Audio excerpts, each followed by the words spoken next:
Alright guys, movie review time. I finally got around to watching Incantation, the new Netflix found footage horror film. A lot of you guys have been pressing me to check this one out, and I finally did last night. Let me give you my thoughts. My recent cycle of depression and grief in film continues.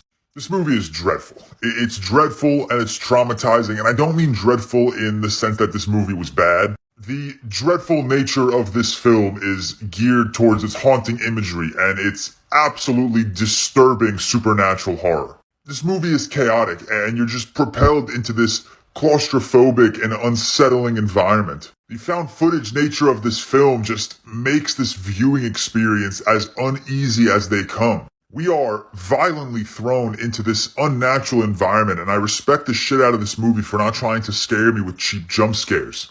I was disturbed and haunted, not because things were jumping out at me, but because of this fucking haunting imagery and this disturbing setting that I was plunged into.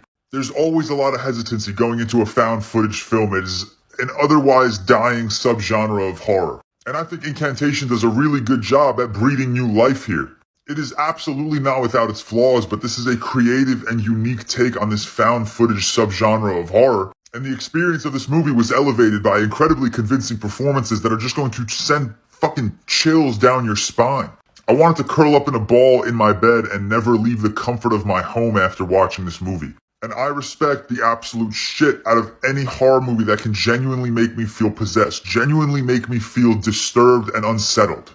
It does fall into a few found footage genre cliches, and I will say creative but unnecessary time jumps definitely added a bit of confusion to my experience.